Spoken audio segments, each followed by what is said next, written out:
Tonight marked the first show of Queedom put on by Cirque du Soleil at the Budweiser Event Center. We got the inside scoop. You're watching Northern Colorado 5, committed to Northern Colorado. Good evening, I'm Rylee DeGood. Thanks for joining us tonight. The Northern Colorado debut of Cirque du Soleil's popular show Queedom premiered at the Budweiser Event Center tonight. This particular show has been touring the globe for over 15 years. Northern Colorado 5's Alex Ruiz got a sneak peek into all the action. The colors, the props, the costumes, and the stage all make the magic of Cirque du Soleil. But above all, the actors leave the audience members in awe. On stage, we'll have 52 performers coming from 18 different countries. Queedom is the story of a young girl that's bored by her life, so she dreams up a whimsical fairy tale world instead, hoping to escape the monotony.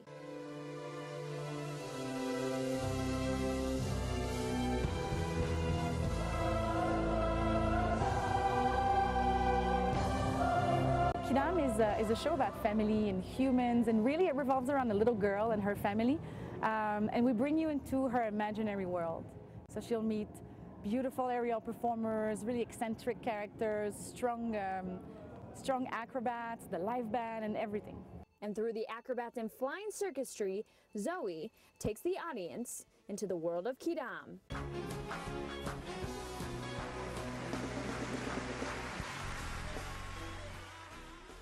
They're amazing. My mom's been to one in Las Vegas, and she says that it's just like nonstop entertainment, like the whole entire time. So I'm really, really excited to see it. Among the props, gear, and costumes that they move from state to state, a portable workout room goes with them wherever they go. So you can see we have several different machines. We have free weights. On that part over there, we have all the Pilates instruments, as well as the elliptical machine and some bikes, because it's their life for these guys to keep their body. It's their instrument of work, so they need to keep their bodies in shape. Ryan Young, head of media relations for the Budweiser Event Center, said tickets are going quickly. Yeah, it's been a very big deal. It's one of the largest touring shows really in the country and probably the world, to tell you the truth. And to have it here, Budweiser Event Center, twice in 1 year for this market is phenomenal. Queedom will be at the Budweiser Event Center until Sunday night, and you can purchase tickets at ComcastTix.com. In Loveland, Alex Ruiz, Northern Colorado 5. Coming up at the Budweiser Event Center will be Irish rock band Celtic Thunder. The band is touring through December 7th around the United States, performing music rooted in Celtic traditions and fan favorite top hits. You can catch them November 20th with tickets ranging from $40 to $70. We'll have more news in just a minute, but first let's check in with Chief Meteorologist Chris Yates for a first look at tonight's forecast. Chris? Well, thank you, Rylee. Turned out to be another pretty decent day in and around northern Colorado. The good news, I think this nice weather is going to stick around. The bad news, tomorrow is going to be just a touch cooler. Today, not a bad day. In fact, we did venture into the 50s, and we reached our normal high today at 52 degrees. Low temperature came in at a cool but seasonal 25 degrees. In Greeley, not as cold as it has been in the past nights. 21 degrees this morning, 30 in Broomfield, 22 down at DIA. Everyone warming up into the 50s with the exception of the Greeley area, so you UNC students out there are probably at least keeping your coat on for most of the day. Now, as your day part forecast shows tomorrow, it's unfortunately going to be a little cooler. In fact, I think we'll be in the upper 30s by noon. We should venture into the 40s briefly in the afternoon, and then temperatures will begin to cool back down into the mid-30s, but we will see decreasing clouds. I'll let you know where some snow could fall later on tonight and who could see it coming up in just a bit.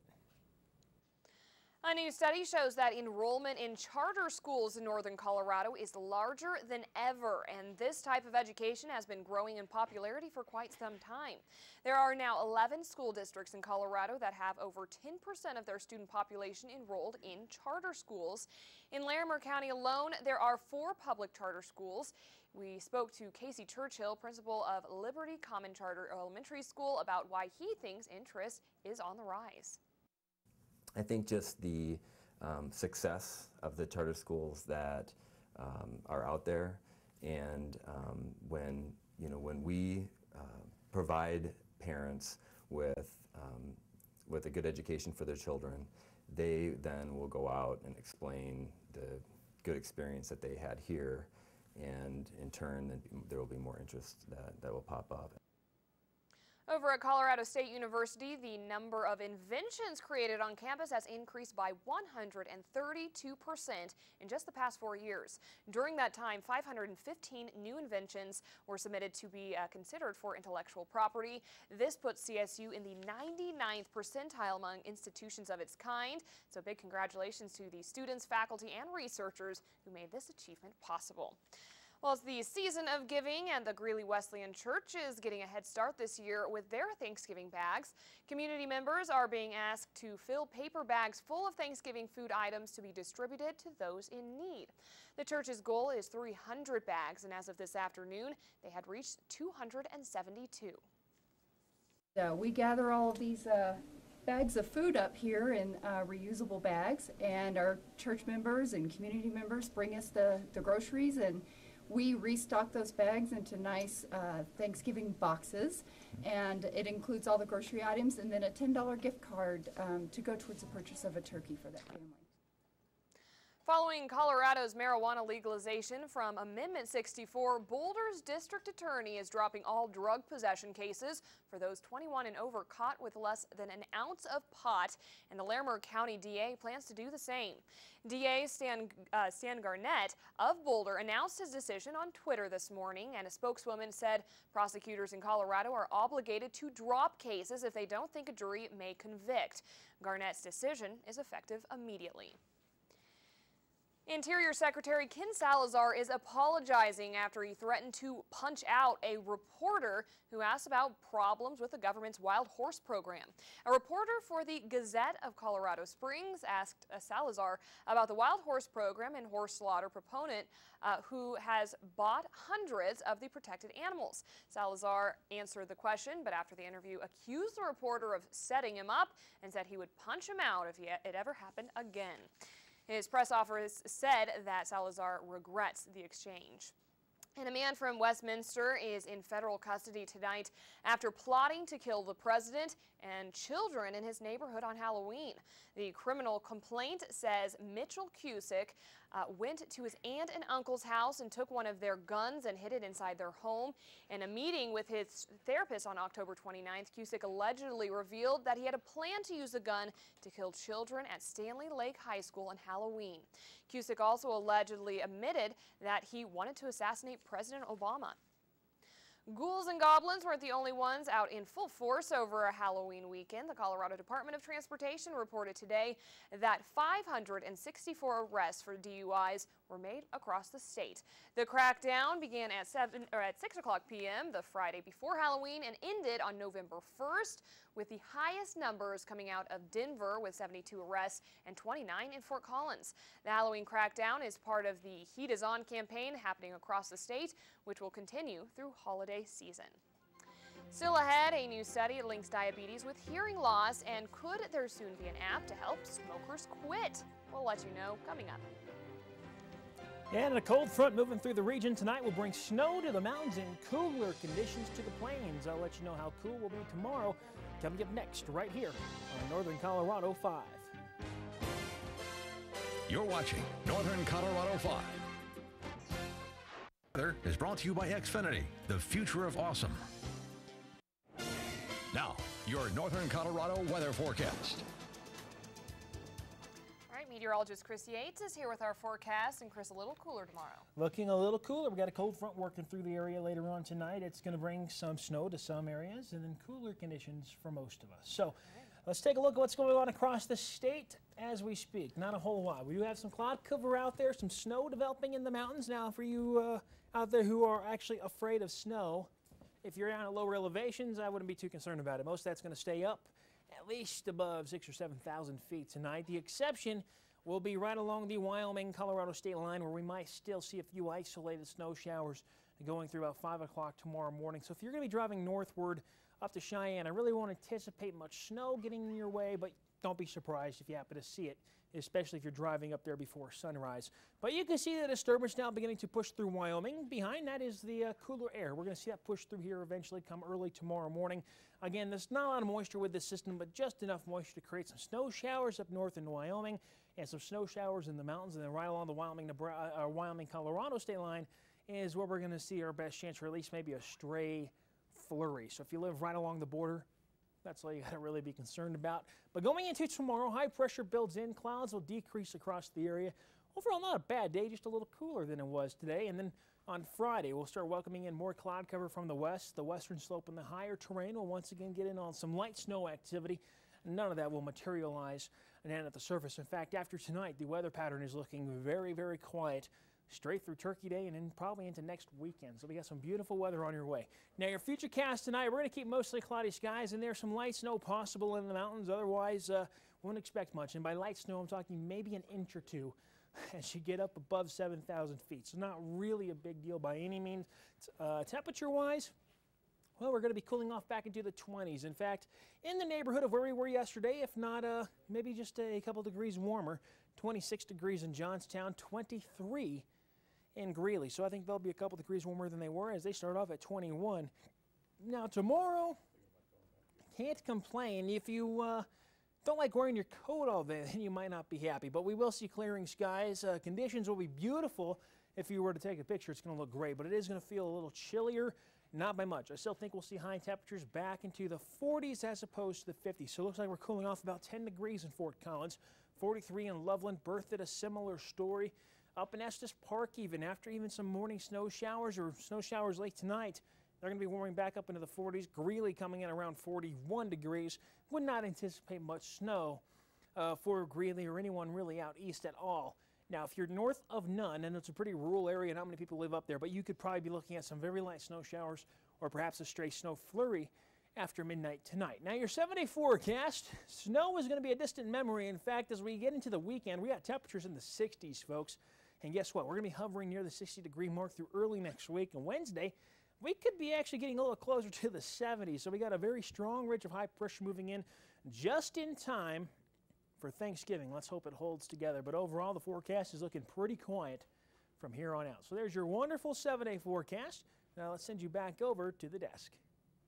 Big volleyball matchup between UNC and CSU. Oh, such a big one, and it means a little something extra actually this year too, because CSU's head coach Tom Hilbert was looking for his 400th career win with CSU. Coming up next in sports, we're going to tell you if the Rams could pull off that milestone. That and more right after the break. Now, your Northern Colorado Sports Report. Welcome on back. CSU volleyball head coach Tom Hilbert was going for his 400th career win as the Rams traveled to take on UNC in their annual rivalry game. In the first set, Bears senior Kelly Arnold would help lead the charge for the home team. She finished with 9 kills in the first set alone as the Bears won 25-21. The Rams would answer back, though, fueled by the play of their own senior, Dana Cranston. The Mountain West co-preseason player of the year got into a flow, and for 3 sets, she could not be stopped. The Rams end up taking this one in 4 and help earn Coach Hilbert his career milestone. But the fun was just beginning for the winningest coach in CSU history as there was a party waiting for him back in Moby Arena. The 8-time Mountain West Coach of the Year was greeted by colleagues, family, and friends, all sharing congratulations in his incredible accomplishment. Before this gets ugly, 400 wins, 574 in his career. You know, I could go through all the data. We all know what a great coach Tom Hilbert is. Beyond the numbers, though, think of what Tom Hilbert has done for all the young women that he has coached throughout his career. You know, from an academic perspective, you know, leading them to success, preparing them for life. I mean, Tom is the great example of what we mean by do it all. Be a great person, succeed academically, and deliver results, win. This guy wins, he's a great coach. Tom, congratulations. Coach Hilbert then got to enjoy a little celebration, champagne shower style, courtesy Mr. Jack Graham. It's what had to be one of the more expensive showers he has ever taken, but I don't think he was complaining. Just a great scene there for a class act, another huge accomplishment in a career in which he continues to write CSU volleyball history. Great job, Coach. Back on the hardwood, the CSU women's basketball team was looking for their first win of the season. They took on UNC as well at home. The Rams would take a slim lead into the half, but push it to double digits halfway through the second and hold on for a 56-43 win. Here's head coach Ryan Williams after his first victory as a CSU Ram. I'm just happy for that locker room. I'm happy for those kids. You know, this is the first win for that group, Although there's a lot of kids back, you know, we've got some kids back, Ladea, Haley, Sam, Megan, Amber, that were on that squad last year, spotting. They're in different roles right now. You know, they're in different roles. They're responsible for big wins. So for these kids to get a tough win, I'm really happy for them. Really happy for them. Congrats to Coach Williams, and of course that Hilbert to Champagne that shower. was a great video. Oh, I wish I was there for that. Me That looked too. like a lot of fun. He's such a great guy, such a great coach, well deserving of 400 career wins. Wow. That's huge. That is big. Congrats to him. Well, coming up, we will have your CBS Money Watch, and President Barack Obama held his first press conference since being re-elected. We'll recap what he had to say. You're watching Northern Colorado 5.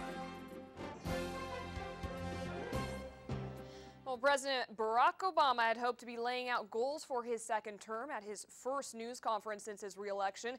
Instead, he's answering questions about the growing scandal that took down the head of the CIA and is now threatening the future of a top general.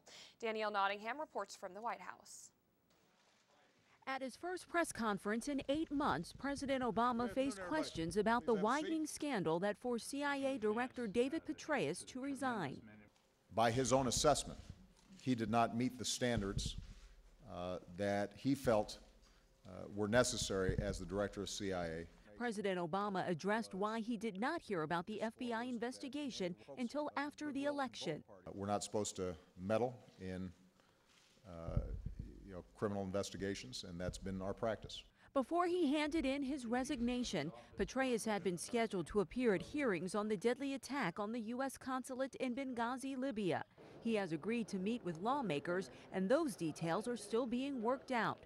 The Petraeus scandal is now jeopardizing General John Allen's future. The Pentagon is looking at emails he exchanged with Tampa socialite Jill Kelly. Both the White House and lawmakers continue to express confidence in General Allen's leadership of U.S. troops in Afghanistan, while his promotion to become NATO's top general is on hold. And General Allen, he has said that he has not done anything improper. I think he deserves the benefit of an investigation. One anonymous email from several months ago warned Allen to stay away from Kelly. Sources say the email came from Paula Broadwell, the mistress of David Petraeus. In her email to Allen, Broadwell warned that Kelly was a seductress. Both General Allen and Jill Kelly say they did not have an inappropriate relationship and have done nothing wrong. Alexis Christophorus joins us now from New York to bring you tonight's CBS Money Watch. Millions of Facebook shares could flood the stock market today. The so-called lockup period ends today for early employees and investors, giving them their first chance to sell nearly 800 million shares of the social networking site. Facebook stock has lost nearly half its value since going public in May at $38. Tech stocks could get a boost today after Cisco Systems reported profits and sales that beat Wall Street's estimates last quarter. On Wall Street, better than expected earnings from Home Depot were not enough to calm investors' fears about the fiscal cliff and Europe's ongoing debt problems. The Dow Jones Industrial Average fell nearly 59 points. The Nasdaq slipped 20. Homeowners are doing a better job keeping up with their mortgage payments. Credit reporting agency TransUnion says the percentage of mortgage holders at least 2 months behind on their payments fell in the last quarter to the lowest point in more than 3 years. That's your Money Watch. For more, go to cbsmoneywatch.com.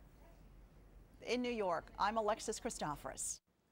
Now to today's top health news. Turns out people who have diabetes are 2 times more likely than non-diabetics to have hearing problems. That's the conclusion of a new study conducted in Japan. Researchers say high blood glucose levels associated with diabetes can damage the nerves that help people hear.